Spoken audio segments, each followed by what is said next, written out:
In 1998, a police evidence officer found something he was never supposed to see, a cassette tape that contained no sound. Yet every detective who played it swore they heard a voice. 3 officers resigned, 1 went missing, and the final person who touched the tape recorded their own death without making a sound. If you think you could survive listening to it, think again. The case became known as the silent tape incident, a file so disturbing that the state records office sealed it for 20 years. But before that happened, a series of events unfolded that investigators still cannot explain. It began with a missing person. 17-year-old Naomi Hale, a quiet, artistic teenager from Whisper Lake, Michigan. On the night she vanished, neighbors reported hearing nothing. No screams, no struggle, no signs of anyone entering or leaving the house. But at exactly 3:11 a.m., her bedroom lights turned on by themselves.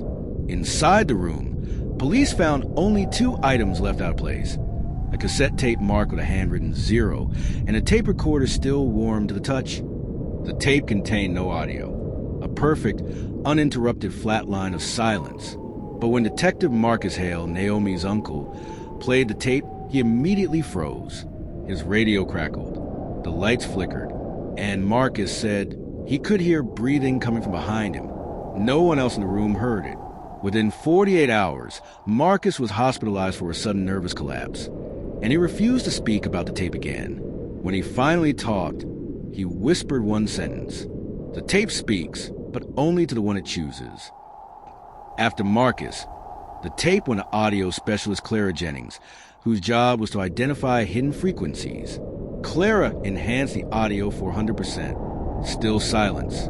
But as she increased the gain, she caught a flicker of something, a single frame of spectral waveform lasting 0.7 seconds. She slowed it down. It wasn't noise. It wasn't breathing. It was a whisper, and it said, "Don't rewind." Clara immediately stopped the machine and backed away. She filed an emergency report. Tape displays auditory phenomena inconsistent with physics. She never returned to work. 3 days later, Claire was found sitting on a park bench at dawn, staring straight ahead, murmuring one sentence over and over. She's still recording. When investigators analyzed the tape again, they found something impossible. The timestamp on the recorder showed 33 minutes of playtime, but the physical tape was only long enough to hold 15 minutes. Someone or something had recorded extra time that shouldn't exist. At this point, the silent tape had become a genuine threat. So the department assigned a new investigator, Officer Jeremy Rook, a skeptic, logical thinker, the kind of man who laughed at ghost stories. He locked himself in the evidence room, hit play, and waited for 10 minutes. Nothing. Then Jeremy began to frown. He claimed he heard tapping inside the audio machine, like someone was knocking from inside the cassette. He bent down to listen closer. A voice whispered directly into his ear, "Stop listening." But Jeremy didn't stop. That was his mistake. Suddenly, the audio spiked. Not noise, not static, but Naomi's voice trembling. "He's here. He hears everything. He listens when it's quiet. Please, don't let him rewind me." Jeremy froze. His breathing quickened. He reached for the stop button, but it jammed. The lights went out. On the surveillance camera, Jeremy could be seen standing completely still, his shadow stretching unnaturally across the wall. For the next 2 minutes and 14 seconds, Jeremy did not move. When the lights came back on, he dropped to the floor and gasped like he'd been drowning. The only thing he said afterward, "Something else was in that room with me." The next morning, the station's surveillance system glitched at exactly 3:11 a.m., the same time Naomi's bedroom lights had turned on the night she disappeared. Every camera replayed the same 1-second loop.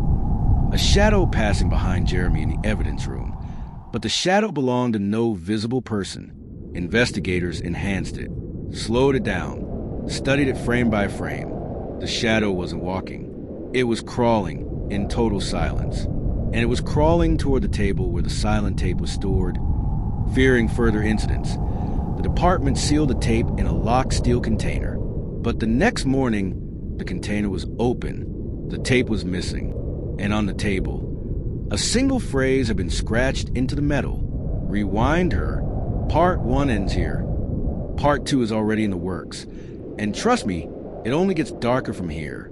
If you want to know what happened when someone finally rewound the tape, make sure you're subscribed, because you do not want to miss the next part. Like, share, and drop a comment so YouTube pushes part 2 straight to you.